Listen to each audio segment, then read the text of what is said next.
जैसा हमने आपको बताया कि जी न्यूज़ के रिपोर्टर्स लगातार आज ग्राउंड पर हैं। हर लोकेशन पर जी न्यूज़ के रिपोर्टर इस समय मौजूद हैं और हमारे संवाददाता विशाल पांडे इस समय फरीदाबाद में निकिता तोमर के घर पर मौजूद हैं और विशाल के साथ निकिता के पिता भी हैं और भाई भी हैं। आज इस परिवार की पूरी बात भारत के हर परिवार को सुननी चाहिए। मैं आपको सीधे विशाल के पास लेकर जा रहा हूं। विशाल, इस समय आपको भारत के नहीं दुनिया के करोड़ों लोग सुन रहे हैं। आप निकिता के घर पर हैं। आप हमें बताइए कि इस समय लोग वहां पर क्या कह रहे हैं, परिवार क्या चाहता है, क्या निकिता की जान बच सकती थी, और इस नाइंसाफी के बारे में भी हमें बताइए और फिर परिवार से भी बात कीजिए। जी जी बिल्कुल। देखिए सुधीर जी, यहाँ पर परिवार के लोग मौजूद हैं। निकिता के पिता, भाई और मामा हैं। मैं सबसे पहले आपसे पूछना चाहता हूँ, निकिता की जान क्या बचाई जा सकती थी? हाँ, बचाई जा सकती है। अगर पहले हम इसके जो फैसला ना करते तो आज ये नौबत हमारे साथ, ये घटना आज नहीं घटती। क्या हुआ था 2018 में? 2018 में इस लड़की तौफीक ने इसको किडनैप किया था। इसको फिर हमने एफ.आई.आर. दर्ज कराई थी, इसको अरेस्ट कराया था। इसके जो घर वाले और इसके जो वो थे, सबने बरादरी ने सबने अपने हमसे माफ़ी मांगी, पैर पकड़े, बोले कि आज के बाद आप, हमारा लड़का आपकी लड़की की तरफ आंख उठाकर नहीं देगा, ना ही फ़ोन करेगा, नहीं उसका पीछा करेगा। हमें आश्वासन दिया और हमने दोनों समाज के आदमी इकट्ठे हुए, हमने वो फैसला कर लिया लड़की की लोक लाज की वजह से। ऐसी खबरें आ रही हैं कि जो तौसीफ है वो उसका ताल्लुकात राजनीतिक घरानों से है, उसके घर में कांग्रेस के नेता हैं, विधायक हैं। इसके बारे में क्या जानकारी? क्या आप लोग के ऊपर भी कभी ऐसा कोई दबाव आया? हाँ, उसके जो दादा थे खुर्शीद अहमद थे, वो भी अक्सर कई बार एमएलए रहे, मंत्री रहे, एमएलए रहे। उसके बाद उनका लड़का आफ्ताब है, अब 2 बार से वो एमएलए रह लिया, कांग्रेस परिवहन मंत्री भी रह लिया। उनका कभी 40-50 साल से राजनीतिक परिवार है। वो आफ्ताब एमएलए का वो सगा भतीजा है और ये ऊपर तक इनके रसूखे सोनिया गांधी और राहुल गांधी से सीधे इनके संपर्क हैं। नवीन, आपसे हम जानना चाहेंगे, अब आप लोग की क्या मांग है? आप भाई हैं, आप लगातार प्रदर्शन कर रहे हैं, इंसाफ की आवाज़ उठा रहे हैं, क्या कहना चाहते हैं? पूरा देश आपको सुन रहा है। सर, हम यही चाहते हैं कि हमारी लड़की को न्याय मिले और ऐसी सख्त से सख्त फांसी की सज़ा तुरंत हो उसे, जिससे कि दूसरे के लिए भी एग्जाम्पल सेट हो जाए, जो ऐसा करने की कभी सोचे भी ना, किसी और बहन बेटी पे कोई हाथ डालने की ऐसा सोचे भी ना। हम यही चाहते हैं। अच्छा, आपसे मेरे दिन में जब बात हुई थी, आपने बताया था कि आप वहाँ पर पहुँच गए थे और आपको गवाह के तौर पर शामिल नहीं किया गया। आपने देखा कि कट्टा फेंक कर तौसीफ भाग रहा है। ये पूरा घटनाक्रम क्या था? सर, मैं वहाँ पे जैसे ही पहुँचा था तो वो कट्टा उसके हाथ से छूट के नीचे गिर गया था, डर के मारे या जैसे भी गिरा हो, और वो गाड़ी लेके फरार हो रहा था। उसके पीछे हमने 2 लड़के भी भेजे स्कूटी पे, लेकिन वो फरार हो चुका था सर। और इतने ही फिर मेरे भाई ने बहन को तुरंत हॉस्पिटल पहुँचाया था और हमने 100 नंबर पे कॉल कर दिया था सर। पिताजी हैं निकिता के, अंकल जी क्या कहना चाहेंगे? आपका दर्द हम समझ सकते हैं, सवाल ज़्यादा नहीं हमारे पास, लेकिन आपकी मांग क्या है? आप सरकार से क्या कहना चाहते हैं, देश से क्या कहना चाहते हैं? मैं बोलना चाहता हूँ कि इन जो भी गुनहगार हैं, इनको जल्दी से जल्दी फांसी की सज़ा हो, जिससे आगे कोई ऐसी वारदात ना हो और लोगों की बेटियां बच सकें।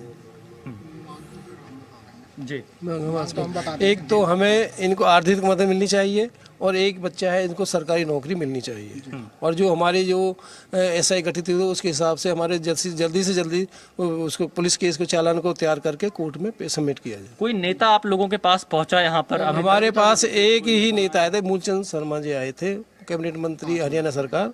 वो आए थे वहाँ जब जीटी रोड में शाम के टाइम।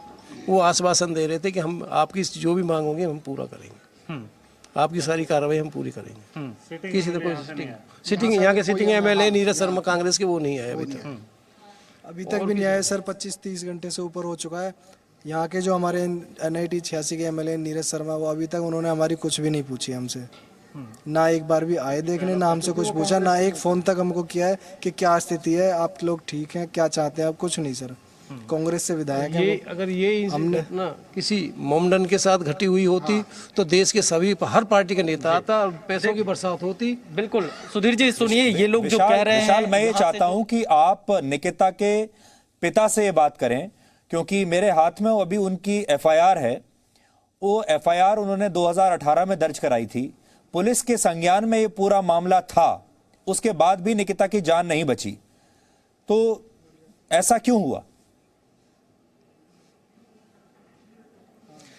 सुधीर जी का सवाल है कि 2018 में जब आप लोगों ने एफआईआर दर्ज कराई, पुलिस के मामले के संज्ञान में पूरा मामला था, क्या पुलिस ने कोई कार्रवाई नहीं की इसमें? क्या तौसीफ पर वक्त रहते अगर पुलिस कार्रवाई करती तो जान बचाई जा सकती थी निकिता की?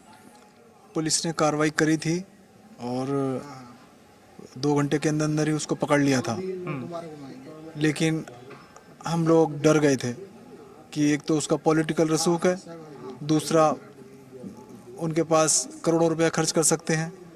तो हमारे और उनकी तरफ से कुछ लोग आए थे उनके गांव से और उन्होंने माफ़ी मांगी और हमारे भी समाज के लोगों ने आपस में डिस्कस करके इस केस को वहीं पे क्लोज कर दिया था। उसके बाद फिर कभी परेशान किया तौसीफ ने 2018 से लेकर कल तक, इस बीच में? नहीं सर, फिर परेशान हमें नहीं किया था, लेकिन अभी कुछ दिन पहले बेटी बता रही थी कि उसके पास फ़ोन आया था कि शादी कर लो मुझसे, धर्म परिवर्तन करो। तो मैंने कहा था ठीक है, एक बार बात कर लेंगे हम। तो अब इतनी जल्दी ऐसा केस हो गया, ऐसी उम्मीद ही नहीं थी। नहीं तो हम लोग बात भी कर लेते, या हमें डर होता कि भाई ऐसा कुछ होगा तो हम बेशक छोड़ के भी चले जाते। यहाँ से हम अपना दुख कहीं और ही जाकर रह लेते, छोड़ देते इस जगह को। विशाल, सर वो आप इनसे ये बहुत ब्रिलियंट लड़की थी। सुधीर जी जी विशाल, उनके भाई को बोलने दीजिए, वो बता रहे हैं निकिता के बारे में, वो पहले सुन लेते हैं। जी सर बहुत ब्रिलियंट लड़की थी। 12th में सर 95% सीबीएसई बोर्ड से उसके आए थे। और सर 3 साल का बीकॉम ऑनर्स होती है, 6 सेमेस्टर होते हैं सर। 6 सेमेस्टर में उसने अपनी क्लास में टॉप किया हुआ है। अभी एफकेट का एग्ज़ाम भी दिया था सर उसने। अपने गवर्नमेंट एंट्रेंस एग्ज़ाम की शुरुआत करी थी, बहुत अच्छे नंबर आए थे सर उसके। कहीं बड़ी अफसर बनने का सपना था सर उसका, वो सपना सर सपना ही रह गया उसका। सुधीर जी देखिए, सपना रह गया। और विशाल, मैं उनके पिता से ये जानना चाहता हूं कि ये कह रहे हैं कि हम डर गए थे। ये डर गए थे क्योंकि वो परिवार बहुत रसूखदार था, पैसे वाला था, बड़ा खानदान था, राजनीतिक खानदान था। आज इन्हें इस बात का दुख है, पछतावा है कि ये डर गए थे। ना डरे होते तो शायद निकिता बच जाती। और देश के ऐसे करोड़ों माँ बाप को, परिवारों को जो इन्हीं की तरह डरे हुए हैं, क्या कहना चाहेंगे? सर, क्या अगर आप डरे ना होते तो आज निकिता बची होती? क्या आपको डर का पछतावा है? और आज ऐसे आप माँ बाप को क्या संदेश देना चाहेंगे जो कम से कम ऐसे मामलों में डरे ना, अपनी बेटी को इंसाफ दिलाने के लिए हर संभव लड़ाई लड़े? क्या कहना चाहेंगे आप? मैं वैसे तो पछता रहा हूँ कि डरना नहीं चाहिए था, लेकिन अगर आज भी ये केस होगा किसी के साथ तो इतने रसूख वाले से और इतने पैसे वालों से आदमी कौन लड़ेगा? आदमी कौन लड़ेगा? आज भी डरेंगे हम। वो करोड़ों रुपया खर्च कर सकते हैं, उनकी मिनिस्ट्री में बड़ी जगह पावर है। हम क्या कर लेंगे आज भी, ये बताइए? कुछ नहीं कर सकते हम उनका आज भी। अगर आज भी केस होता तो मुझे लगता है आज भी हमें चुप ही होना पड़ता। मेरी जगह कोई और भी होगा तो वो भी चुप ही हो जाएगा। बड़े बड़े वकील कर लेंगे करोड़ों रुपए के, हमें तो 1000 रुपये खर्च करने के लिए भी सोचना पड़ेगा। तो आज भी शायद मैं डर ही जाता। देखिए बिल्कुल सुधीर जी, विशाल, इसीलिए विशाल, लोग बड़ी संख्या में लोग कहते हैं कि हैदराबाद जैसा एनकाउंटर ही सही सॉल्यूशन है। क्या ये भी ये मानते हैं? उनका भाई भी, निकिता का भाई भी ये मानेगा कि एनकाउंटर ही सॉल्यूशन है? फिर क्या जिस तरह से हैदराबाद में इंसाफ मिला था, आप ये मानते हैं कि हैदराबाद जैसा एनकाउंटर ही इसका एकमात्र समाधान है? बिल्कुल सर, योगी जैसी सरकार हो, हैदराबाद जैसा एनकाउंटर, योगी जैसा एनकाउंटर हो, तभी बहन बेटियां सुरक्षित है। लोगों के मन में डर होना चाहिए। किसी की बहन बेटी पर आंख डालने से पहले, हाथ डालने से पहले उनके मन, रूह 100 बार कांप जानी चाहिए कि मैं ये क्या कर रहा हूँ। ऐसे एग्जाम्पल सेट होने चाहिए हमारे देश में, जब जाके बहन बेटियां सुरक्षित रहेंगी। हमें यहाँ भी योगी की सरकार चाहिए, क्योंकि ये सरकार तो अभी तक कुछ नहीं कर रही। ये सर ऐसे ही चल रहा है। हमें तो बस न्याय चाहिए बस। बिल्कुल सुधीर जी, देखिए न्याय की मांग कर रहे हैं और उस मॉडल को भी अपनाने की बात यहाँ पर की जा रही है, जहाँ पर अपराधियों की गाड़ी पलट जाती है, जहाँ पर अपराधियों का एनकाउंटर कर दिया जाता है। जी विशाल, आपका बहुत बहुत शुक्रिया।